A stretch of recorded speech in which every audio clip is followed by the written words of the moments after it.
Olá, sejam muito bem-vindos ao podcast Fala CRMV Paraná, um espaço dedicado a abordar temas relevantes para a medicina veterinária, zootecnia e sociedade. Eu sou Adolfo Sasaki, médico veterinário e atual presidente do CRMV Paraná. Hoje vamos falar sobre a medicina veterinária do futuro, com uma pessoa mais que especial, professor Felipe Volk, médico veterinário, presidente do Observatório Nacional da Medicina Veterinária.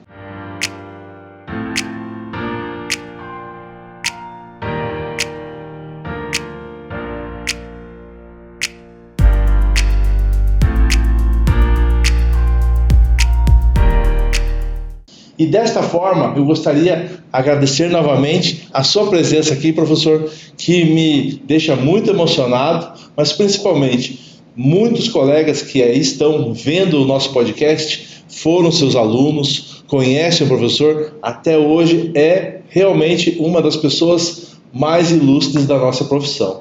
Então seja muito bem-vindo, professor. Querido Adolfo, é um privilégio e uma alegria estar de volta aqui ao Conselho Regional de Medicina Veterinária sob a sua presidência e para contribuir com essa nossa conversa de hoje, que eu reputo de fato bastante importante. Perfeito. Bom, o professor é um médico veterinário que tem uma longa e grandiosa história no Brasil e no mundo. Hoje, o senhor vê com certeza muitas diferenças da medicina veterinária que foi no passado e hoje. O que o senhor pode nos dizer? O que a situação global faz com que nós tenhamos essa medicina do jeito que está e quais são as suas perspectivas? Veja, Adolfo, usando inclusive a adjetivação que você deu, a questão global, de fato a globalização, seja pelos aspectos relativos à saúde única, com o risco de zoonoses, comércio de carnes, trânsito de animais, esse é um fator que já influencia e seguirá influenciando o futuro da profissão. A demografia global, hoje somos mais de 8 bilhões de pessoas e essa população cresce mais rapidamente nos países em desenvolvimento, que nós teremos de prover alimentos, seguridade e segurança alimentar. Então, os aspectos demográficos seguirão influenciando a nossa profissão. E falar da demografia profissional também, porque, seja no Brasil, fizemos um estudo, seja no mundo, o que nós estamos verificando é que ocorre um aumento da concorrência, a presença do médico veterinário hoje exige cada vez mais qualificação num mercado que, se não for assim, leva o profissional a um subemprego e, por vezes, até ao desemprego. Então, globalização e demografia geral e profissional. Eu diria que um grande princípio será foco na saúde e não na doença, ou seja, as prevenções, os cuidados com a epidemiologia, sem dúvida alguma, é um fator. O outro é que a demanda por qualidade do nosso trabalho profissional será crescente, ou seja, uma sociedade que demandará de nós serviços especializados e cada vez mais. Então, uma forte tendência à especialização. A mudança do status social e legal dos animais, particularmente dos animais de companhia, e aí sempre envolvendo questões de bem-estar animal e questões da saúde humana. Veja, o Conselho ontem, juntamente com a Secretaria de Estado da Saúde, você fez uma circular muito importante que, a despeito de apenas algumas cidades do Paraná serem consideradas endêmicas para leishmaniose, nós temos de estar atento a essa questão. Então, justamente, uma outra tendência da nossa profissão é de um médico veterinário cada vez mais participando da saúde do homem. Outra questão, e sempre trazendo para a saúde única, que você também tem divulgado tão bem, é a bioética do meio ambiente, né? Ou seja, que também envolve a saúde única. Então veja que nessas questões do meio ambiente, eu sempre digo, é curioso que eu só vi uma universidade com um grupo, os cursos de medicina veterinária com um grupo de pesquisa em água, que é um elemento fundamental das propriedades agrícolas e daquilo que nós fazemos, que foi a Universidade de Buenos Aires. Então nós temos sim que começarmos a nos envolver mais nas questões ligadas ao meio ambiente, Veja que a questão do metano, o Brasil participa com metano emitido por bovino, é o terceiro no mundo a contribuir com esse metano. E hoje, melhoramento genético para um ciclo mais precoce do bovino, bovinos em regime intensivo, melhoramento genético de pastagem, rotação de pastagem e até o uso de aditivos, ionóforos, lipídios, que chegam a diminuir a emissão de metano.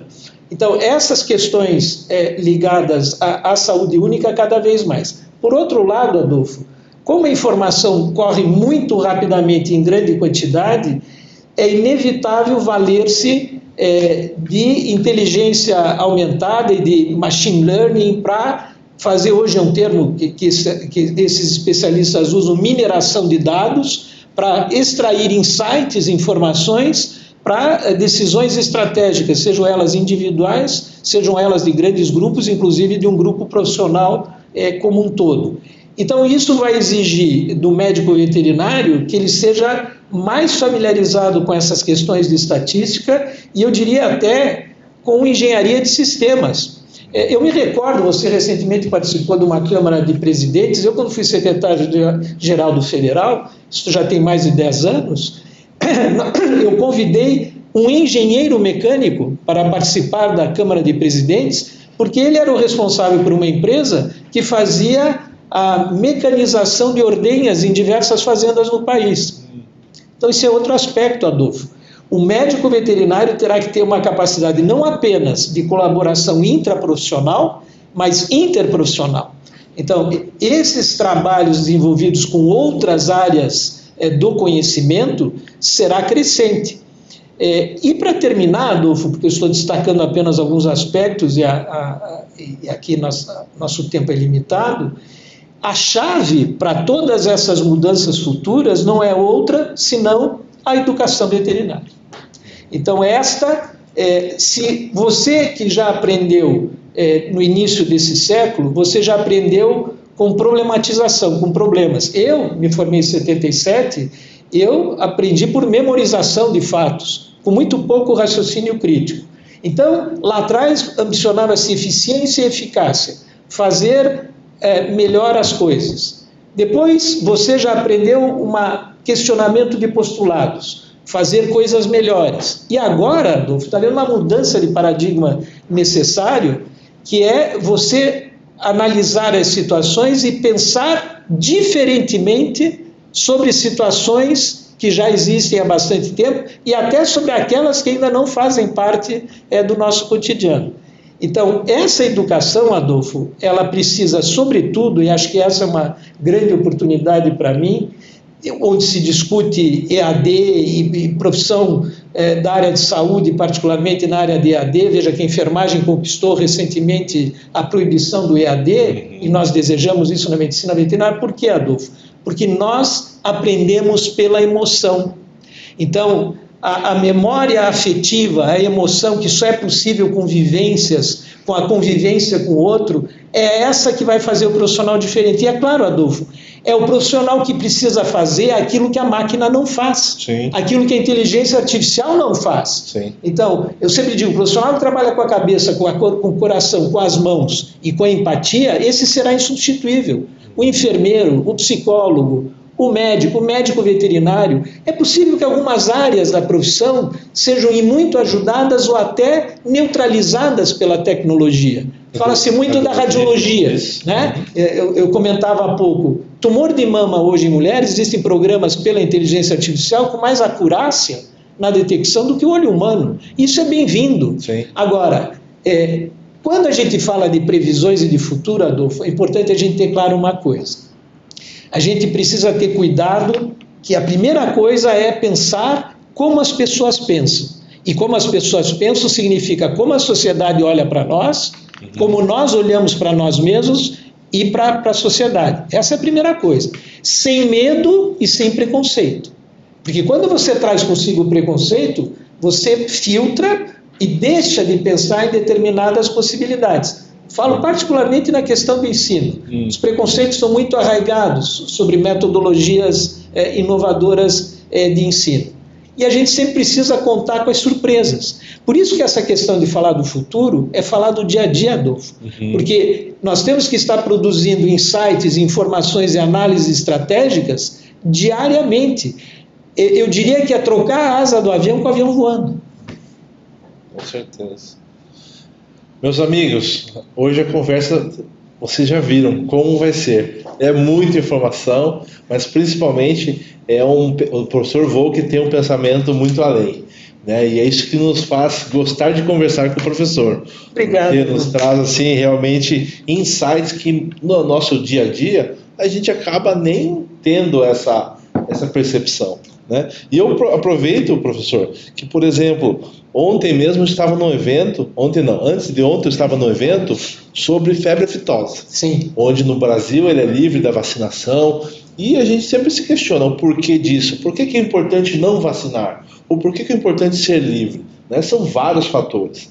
Mas também, junto, eu estava conversando com o nosso secretário da Agricultura, onde a gente falou justamente o quê? Sobre água.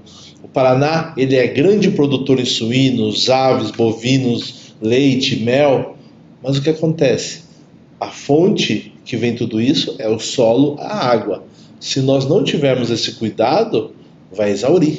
Você sabe, Adolfo, que nos últimos 2 anos o Brasil secou uma área que é o dobro do Distrito Federal. Secar significa esse potencial hídrico de rios, lagoas, riachos, enfim, tudo que corre na superfície da terra. Perceba que o médico veterinário, particularmente num país com as dimensões continentais do Brasil, com as propriedades agrícolas que nós temos, ainda boa parte delas, não a maioria de grande extensão, você por vezes tem mais de um biótopo, de um bioclima numa única propriedade rural.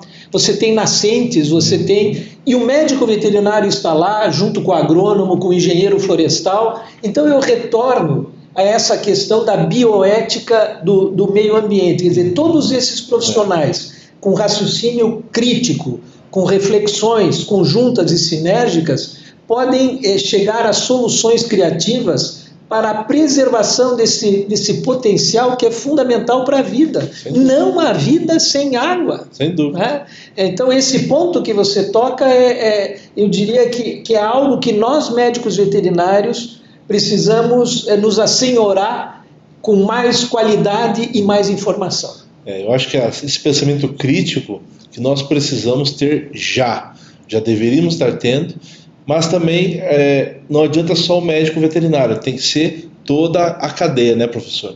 Porque senão o médico veterinário trazendo essa problemática, se o criador, se o produtor, ele não tem a mesma visão, ele pode dizer, está falando besteira. Adolfo, você sabe que eu aqui vou até me permitir fazer uma sugestão a você, que você convide uma colega nossa, que você certamente conhece, que é a doutora Nicole Querubim, que trabalha com uma empresa que ela criou, que se chama Eco Angels. E ela faz algo que no país dos seus ancestrais, quando se quer mudar uma etapa cultural e um paradigma, estrategicamente faz. Educa as crianças. Então, se você quer que uma população, uma sociedade, passe a valorizar algo, e nós estamos falando de meio ambiente, você educa as crianças. E Nicole tem um trabalho belíssimo na Eco Angels, tratando dessa questão de saúde ambiental, de sustentabilidade. Então, veja, nós temos exemplos aqui no Paraná de algo que o médico veterinário, e ela o fez de motu próprio, pela sua criatividade e a sua visão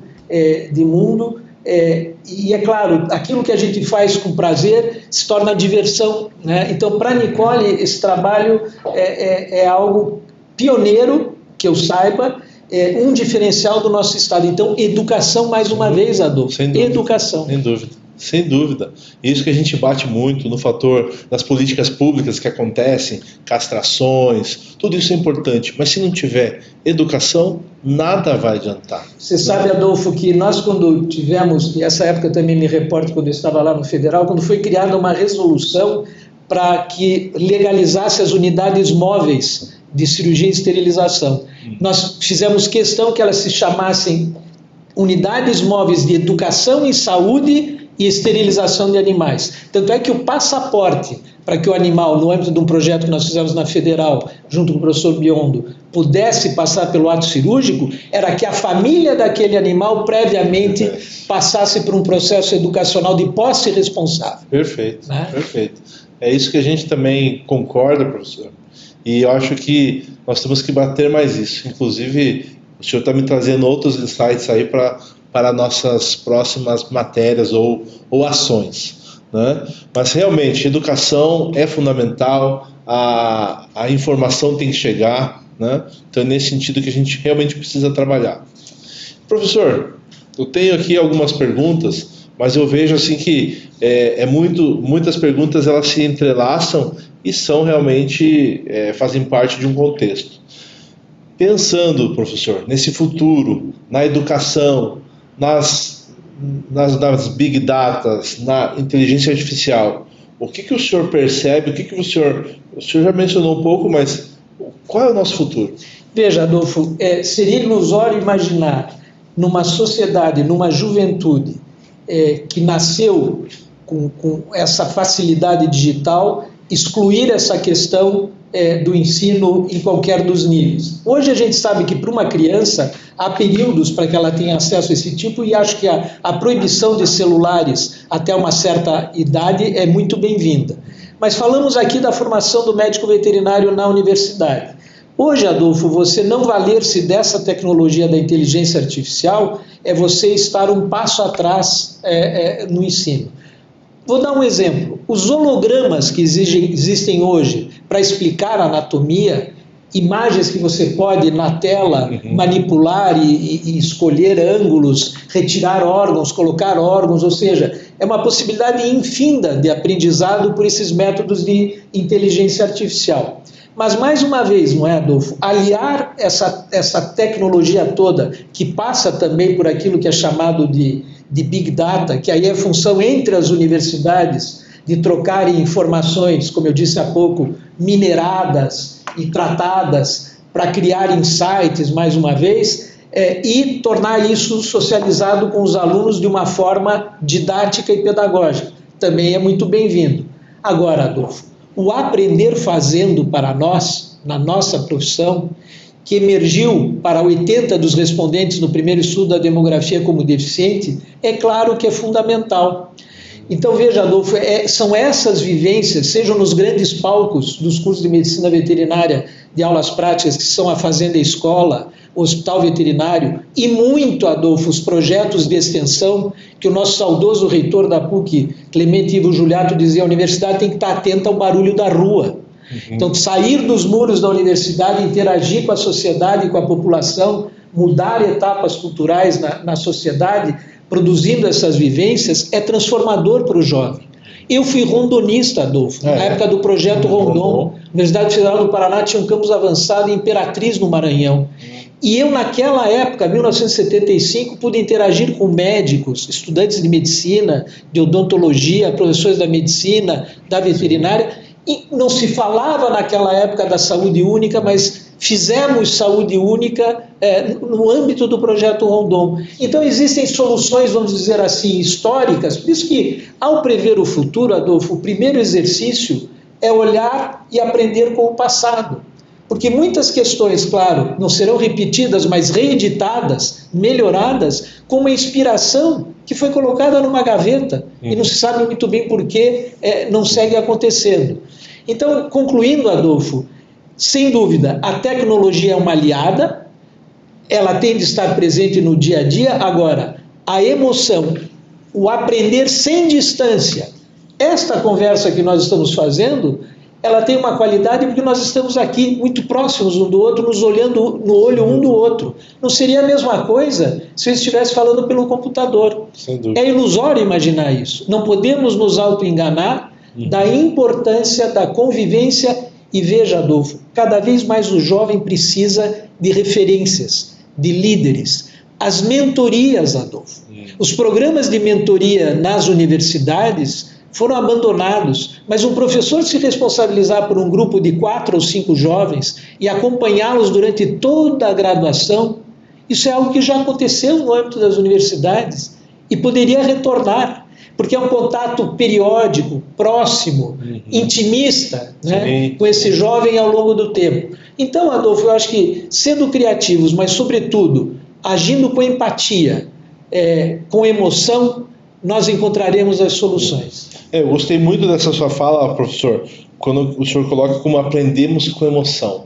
E realmente eu nunca tinha pensado dessa forma, porque você estar operando, você estar atendendo, você estar em contato com o paciente, no caso, é justamente a troca do seu conhecimento com emoção, realmente. Sim. Adorei esse pedaço. Outro ponto também que eu achei fantástico, bioética no meio ambiente. Sim. Né? E nesse sentido da bioética no meio ambiente, eu pergunto para o professor, estamos vendo desastres, problemas climáticos, crise ambiental, como é que nós, médicos veterinários, podemos agir e devemos agir, né? Eu acho que agora devemos, nós temos que agir. Como é que a gente pode fazer, professor? Veja, eu acho que algo que até aqui o Conselho tem a sua comissão de medicina dos desastres, veja, essa é uma forma de agir a posteriori. E é muito boa que exista, porque assim, nós não vamos interromper esses ciclos de eventos extremos. Sim. Então, agir nessas situações extremas já é uma grande coisa que nós podemos fazer. Agora, com o foco na prevenção, com o foco na saúde e não na doença, como eu disse há pouco, é criar mecanismos, Adolfo, educacionais, em todos os âmbitos, em todas as esferas. Então, para aquele público que o médico veterinário tem ascensão ou tem a possibilidade de falar, de interagir, de trocar informações, ele deve fazer esse papel no seu cotidiano. E mais uma vez, né, Adolfo, o que mais educa é o exemplo. Porque se tem algo que retira a sua credibilidade, é você agir em dissintonia com aquilo que você fala. Então, eu diria que muitos, às vezes, usam um discurso, e muitos, quando eu digo, são mandatários, são políticos, Sim. São pessoas que nos governam, falam uma coisa, mas agem diferentemente. Então, nós não podemos falar de saúde ambiental, de bioética do meio ambiente, se eu jogo o papel na rua, se eu jogo o toco de cigarro na rua. Então, se autoeducar, não se autoenganar e ter para si uma postura coerente com aquilo que é demandado socialmente, eu diria que é uma reflexão que eu deixo aqui. Perfeito. O senhor falou, eu sou considerado por alguns colegas e a minha família, eu sou o Capitão Planeta. Não sei se o senhor lembra do que tinha um desenho. Terra, água, porque justamente, se eu sou médico veterinário, eu lido com o meio ambiente, eu preciso cuidar. Então, nós curitibanos temos a educação na infância, não jogamos papel no chão, né? Não jogamos sujeira em qualquer lugar. É algo que a educação nos trouxe, esse cuidado. Você veja, Adolfo, notícia que eu li ontem, santuários ecológicos, assim são chamados marinhos nossos, estão contaminados a água por plástico. Microplástico. Por microplástico. Dizem que se nós fizermos um exame específico de sangue, que detecta partículas presentes no plástico, que nós temos plástico na circulação. Não é? É impressionante o descuido do ser humano com a sua casa. É verdade. Então é nosso papel, meus amigos, lembrar que a saúde única é a saúde animal, do ser humano e do vegetal e do meio ambiente, né? Então é o nosso papel. E sabe, eu sei que a gente já está chegando ao fim da nossa conversa e eu acho que é o momento de dizer o seguinte, Adolfo. Talvez a maior tendência do médico veterinário do futuro é estar progressivamente e cada vez mais ligado à saúde do homem e à saúde do ambiente, para além da saúde animal. E lembrando que a saúde do homem começa com um alimento de qualidade, seguro e em quantidade adequada. Porque veja, Adolfo, se tem algo na nossa profissão que está mudando e vai mudar cada vez mais, é a área da produção de alimentos, no nosso caso de proteína animal. Porque nós temos que atender uma demanda social já consolidada, que é o respeito ao bem-estar animal. Sim. Estaremos tratando cada vez mais com propriedades menores, tecnificadas, que exigirão do médico veterinário o conhecimento dessa tecnologia, seguindo a produzir alimento em quantidade e seguro. Então, essa é uma área, Adolfo, onde a própria relação do médico veterinário com as indústrias transformadoras da carne também terá de mudar. Nós teremos de ser muito mais politizados e diplomatas, vou dizer assim, também nesta relação, porque você sabe que o poder do cifrão costuma ditar os caminhos. Sim. Então, se a gente quer mudar algo no ambiente para dentro da porteira, por vezes a pressão externa não anda junto com esses propósitos. Sim. Então, saber que essa relação com as indústrias produtoras também vai mudar. E no caso das doenças, por exemplo, com a indústria de medicamentos e com as próprias autorizações, você sabe que algo da saúde única importante é a resistência antimicrobiana.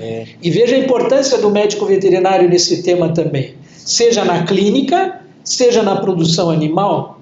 E esse é um fato concreto, onde pela primeira vez, eu tive a oportunidade de falar isso num evento do sindicato, a Organização Mundial de Saúde, a Organização Mundial de Saúde Animal e a FAO, juntas, fizeram e sinergicamente produziram documentos e ações conjuntas, que foi a primeira ação global de saúde única para a questão da resistência antimicrobiana. E nesse ponto, né, professor, o senhor falou muito bem, nós precisamos e devemos estar politizados entre legisladores, porque eles tentam a todo momento trazer e fazer PLs, desculpe a palavra, mas às vezes esdrúxulas. Exemplo é uma cidade aqui no Paraná que quer permitir animais entrarem no hospital com os seus proprietários. Ou seja, não é o animal que vai fazer o assistencialismo. Eu preciso do meu animal dentro do hospital. Transmissão de superbactérias, supervírus, né? Doenças, zoonoses, enfim, coisas que nós, médicos veterinários, temos que ser consultados. Você sabe, Adolfo, que o Observatório está fazendo um estudo da interação homem-animal e justamente para pesquisar essas questões, porque você sabe que o antropomorfismo, que muitas vezes rege as relações do ser humano com animais e companhia, não respeita as necessidades desse animal. E, por outro lado, o egoísmo do ser humano nessa relação com os seus animais e companhia leva a uma atitude, do meu ponto de vista, nesse momento que você me fala, de pouca sensatez, de querer expor aos demais pacientes por um desejo próprio, estar com um animal num âmbito hospitalar, que você disse muito bem. Uma outra colega, Letícia Castanho, faz um trabalho belíssimo aqui no Paraná com terapia assistida por animais, com animais supervisionados, acompanhados em momentos agudos de visitas aos hospitais, porque a gente sabe que isso realmente é benéfico para os pacientes, mas longe de ter um animal permanente ao seu lado. Imagine, desculpe, sem fazer piada, que o animal de companhia seja um animal não convencional. Tem pessoas que têm cobra, porco, até um pônei, né? Então vai levar o pônei para o hospital. É uma coisa de muito pouca sensatez. É um fômite que vai ser, né?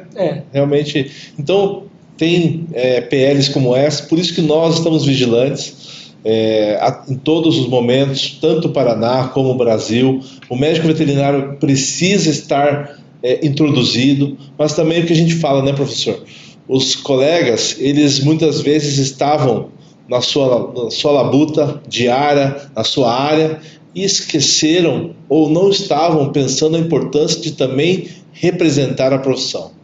Então, acho que é nesse sentido que também a gente tenta. Antes de ontem estávamos com o governador, deputado, ontem tinha uma vereadora lá em Guarapuava, que eu estive lá falando. A importância da vereadora escutar o que a gente vem trazendo. Então, isso não acontecia anteriormente, agora a gente tem. Então, a gente tem que levar isso à frente. Mesmo quando eu não estiver aqui, o próximo presidente, os próximos conselheiros precisam fazer isso, né? Porque só dessa forma nós vamos conseguir ter informação como professor. Quantas vezes eu já escutei o professor falando e quantas vezes eu me alimento de informações importantes. Então, acho que é essa troca que precisa acontecer. E aí eu coloco como educação, professor. A educação que a gente coloca hoje em dia, nós temos aí quase 600 faculdades no Brasil, 45 no Paraná, né?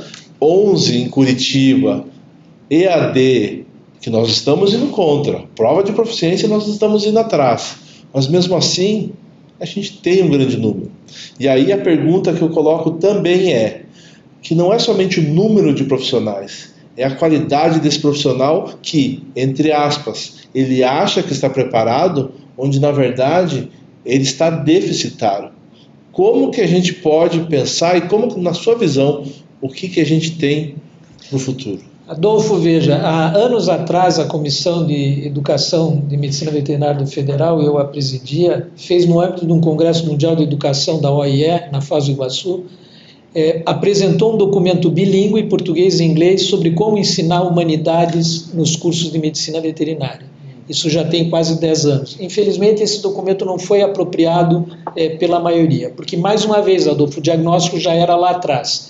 O médico veterinário do futuro precisará muito mais das suas habilidades humanísticas, leia-se, comunicação, adaptabilidade, empatia, colaboração interprofissional e intraprofissional, isso é muitas vezes um problema na nossa profissão, o comportamento ético, raciocínio crítico, reflexivo, mais uma vez, estar familiarizado com o tratamento de dados em grande escala, até a engenharia de sistemas. Esse é um profissional que deverá dominar as questões humanísticas em primeiro lugar, e falando dos aspectos tecnológicos, é justamente saber onde buscar a informação de qualidade, saber refletir sobre ela e tomar as boas decisões. Ou seja, são informações que chegam muitas vezes em tempo real.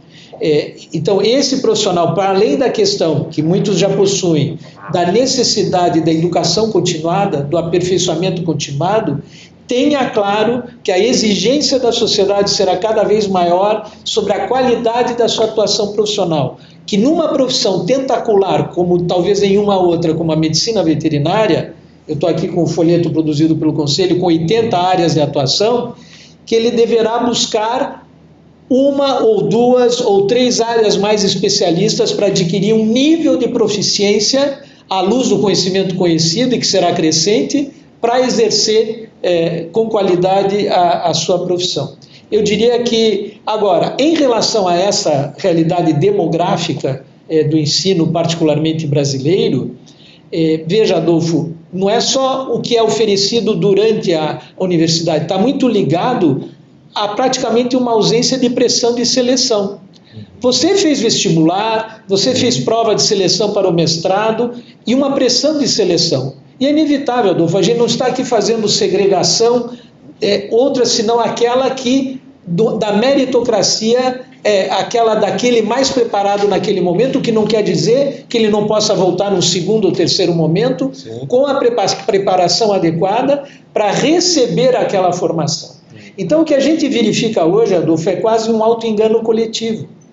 Eu finjo que ensino, você finge que aprende, eu quero o diploma e eu vou para o mercado de trabalho, e ele só vai perceber que ele não tem perícia e que ele não está preparado quando ele termina aqui, num processo ético profissional, que é papel do Conselho para proteger a sociedade do mal profissional. É isso mesmo. E eu vejo também, professor, que aí o que eu sinto receio é principalmente naquele profissional que o que acontece, ele não tem o conhecimento e ele acha que tem. Ele acha que ele tem condições, que ele pode... É essa falta de humildade, digamos assim, Adolfo, intelectual, que me deixa... Você completou a minha resposta, porque nada disso que eu falei de características do profissional do futuro funcionará se ele não tiver humildade como uma característica do seu comportamento. Porque existe aquela frase, quando eu aprendo, o conhecimento amplia os limites conscientes da minha ignorância. Ou seja, quanto mais eu aprendo, mais eu vejo, eu sei que nada sei. Sim. E eu costumo dizer o seguinte, Adolfo, se Deus me permitir que no momento da morte eu esteja lúcido, consciente, eu vou ter a última lição em vida, eu vou aprender como é que morre. Isso é verdade. Mas professor, eu acho que é uma coisa assim que nos deixa preocupados. A gente vê, como o senhor falou, a última instância é o PEP, infelizmente. É a pior parte de ser presidente, que é julgar o colega. É uma parte que realmente não gosto de fazer, mas é necessário, né? E outra coisa que eu coloco, que são dados, números. Isso nós não tínhamos na medicina veterinária. O senhor foi um dos precursores, né? Teve a sua pesquisa, assim como teve do Sindvet. Eu acho assim que sem esses dados que que o observatório principalmente está proporcionando para nós, somente assim podemos ter diretrizes e foco. Sem dados nós não podemos fazer, né? E a pergunta é essa: dentro desse nosso observatório, o que o senhor pode nos trazer, assim, de uma maneira sucinta?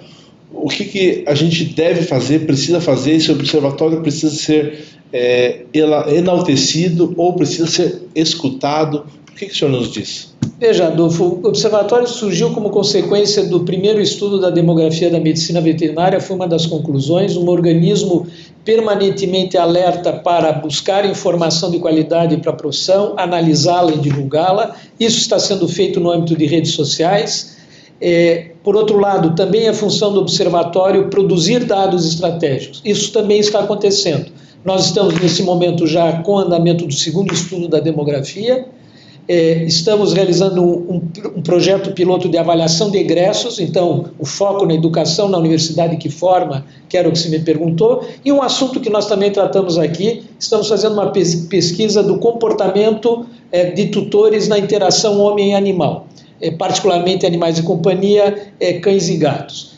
O observatório, hoje ele é braço da Associação Nacional de Médicos Veterinários, ele segue, portanto, produzindo dados, conhecimento novo, estratégico para a profissão, analisando dados relevantes de outras fontes e publicando diariamente nas redes sociais. Eu diria aos colegas que em breve nós teremos também um site, em breve nós teremos possivelmente também um canal no YouTube, porque hoje esses são mecanismos de divulgação necessários. Mas é isso, Adolfo, eu acho que é uma etapa cultural a mais na profissão, ter um organismo que cumpre um papel como outros observatórios existem para a profissão. E eu lhe agradeço imensamente a oportunidade aqui de falar do papel do observatório, porque nós precisamos, como é uma entidade sem fins lucrativos, nós precisamos de apoio de empresas patrocinadoras para que os estudos estatísticos possam ser feitos com qualidade.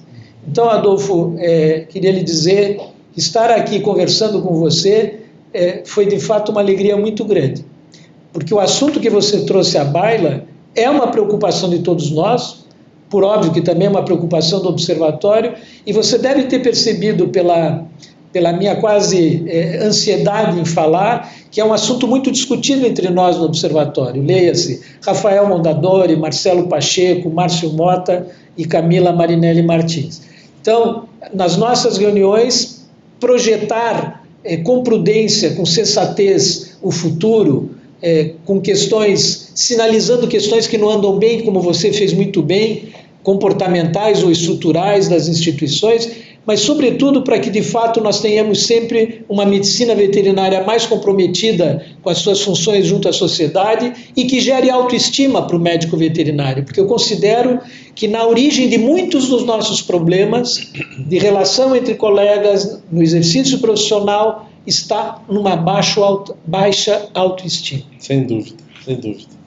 Bom, meus amigos, agradeço, chegamos ao fim do nosso podcast, professor, que é muito rápido realmente, mas é um tema, na verdade, eu estou, como falei, muito feliz de ter o professor aqui.